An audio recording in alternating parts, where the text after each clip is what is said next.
حي على الفلاح.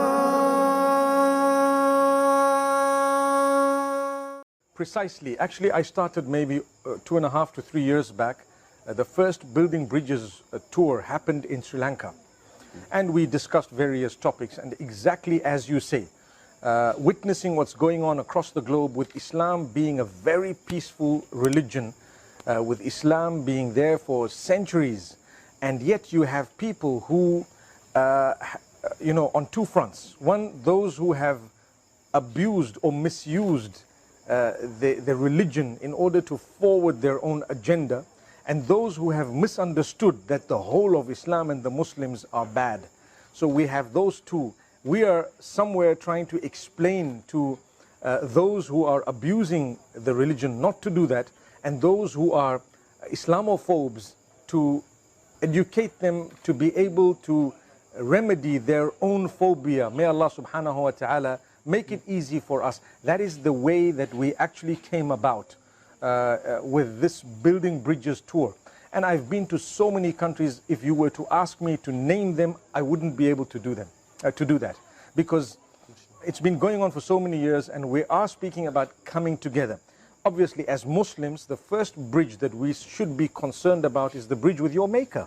Some of us are distant from Allah subhanahu wa ta'ala.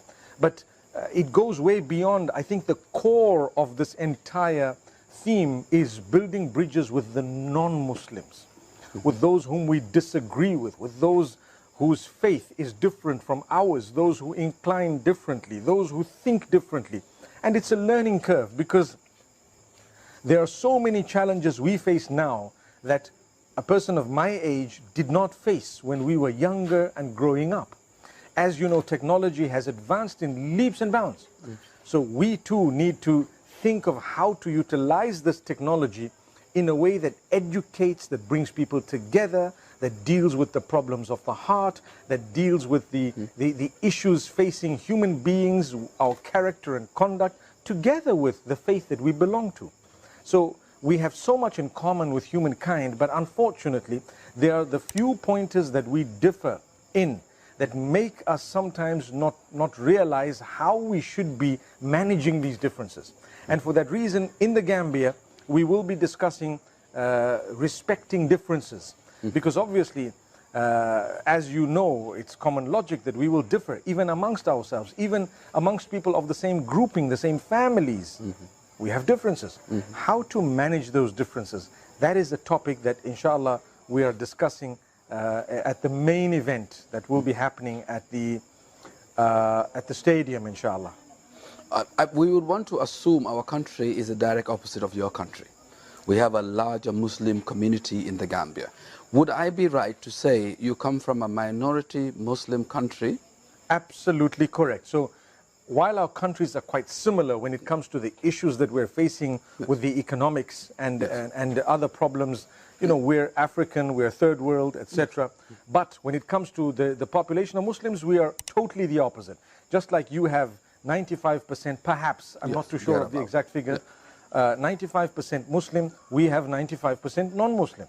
So alhamdulillah, I think I have grown up in a system that was surrounded by people of other faiths, and yet we were free to practice our faith, and we respected others, they respected us. We did not impose on them that which went against their faith, and in turn they did not impose on us what went against our faith. And with this respect, we coexisted in the most beautiful way. Businesses were run together, partnerships happened, people of other faiths, schools, we went together to the schools, the hospitals, and everything else happened together.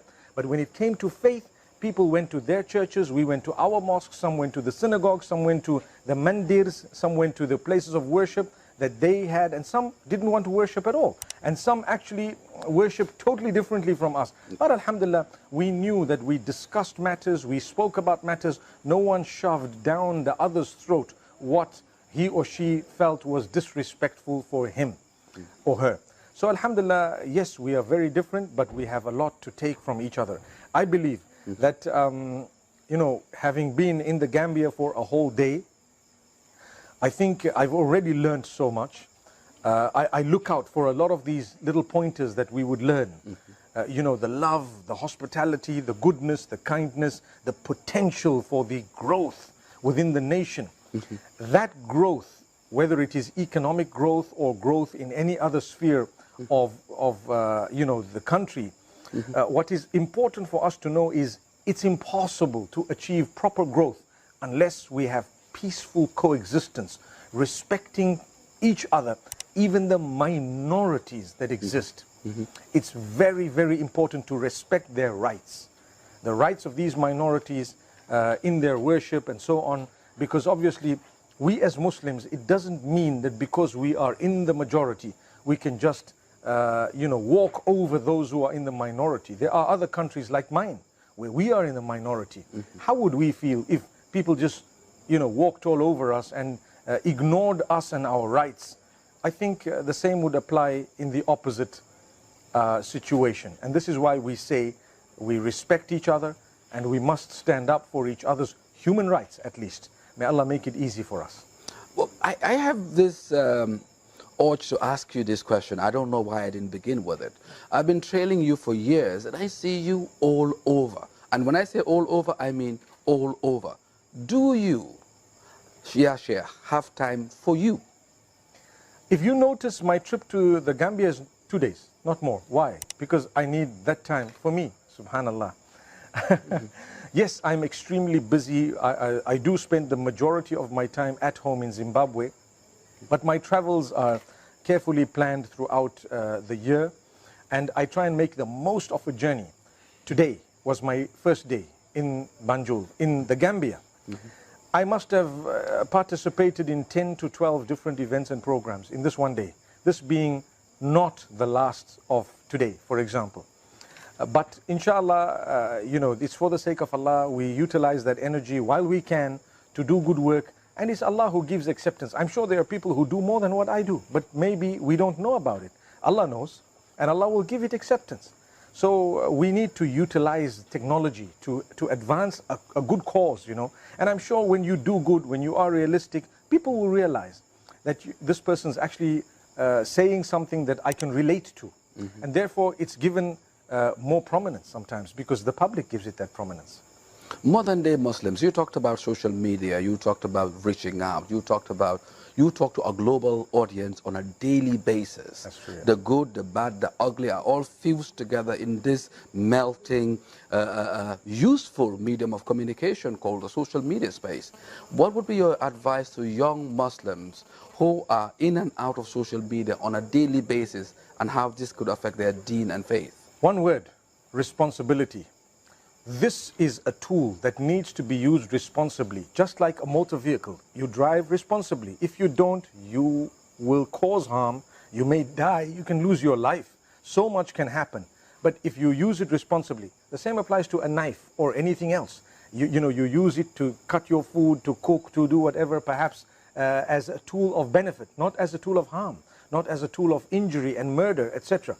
So the same would apply to social media. It's a tool. How you use it will actually determine what you get from it. It would either be beneficial or harmful. And this is why we continue to say, watch those who are using it beneficially, in a beneficial way. And try your best to understand that I need to do as much benefit as I can for myself and others. Maximize it with this gift of Allah known as social media. Because if I don't use it as a gift of Allah, then it will become a means of my destruction. There are so many people who are hooked onto the wrong things. Sometimes the pressure to show off, just to show off, which some people consider okay. But as Muslims, we know we shouldn't be doing that. The pressure to show off is so much that even good people get caught up in it. And as a result, they start competing with each other, they become jealous of each other, they start hating on each other, and so many different things. And just today, I put out a tweet earlier today, you know, words to the effect that we need to be careful what we put up. Because a lot of the jealousy and envy out there sometimes is for a situation that doesn't really exist. We have photoshopped what we want people to see. Yes. And they're jealous of us based on what we don't even have. We just lied about it, you know. So this is something that is really very important regarding social media. I try my best. I'm a human being. We do make mistakes, perhaps, and I'm always open to correction, and I'd like people to let me know where I'm going wrong, alhamdulillah. But at the same time, I try my best to be as balanced as possible. On that social media, the comments people make say more about them than they do about you. So be careful how you react. I always find that when people swear you, they say the worst of things, you know, they're only exposing themselves, not you. You need to continue saying that which is good. Don't be intimidated. It's only human that we get upset sometimes, frustrated sometimes, but the winner is the one who has the most control over that aspect.